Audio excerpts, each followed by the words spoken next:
Hi, it's me again with Corel Draw tips and tricks, and this is the third installment. I just wanted to run a test to make sure my theory was right, that all these added up, all the lines. So we've got a 25-inch box. Let me get rid of this for a second. Find my measurement. The 25-inch box times 4 is 100, plus a 20-inch box times 4 is 80, plus 100 is 180. And then the sides of this pentagon are 626 times 6 is 37.56, plus the 180 is 217.56. So I converted all this to a curve and also combined them.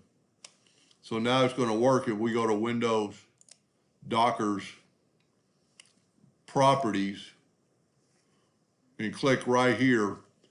I got 217.56. It comes up with 217.58. Close enough. I don't really understand why there's a difference. But, and I said in the earlier video, this would be cut time. That doesn't take in the consideration. So let's say your laser cuts 20 minutes or whatever per inch per minute. The laser's still going to have to turn, and after it makes this cut, it's got to move there and got to move there. So there's a few seconds of time, and if you have a lot of cuts, and as long as the cut order was pretty good, that, especially with the newer lasers, they screen between parts.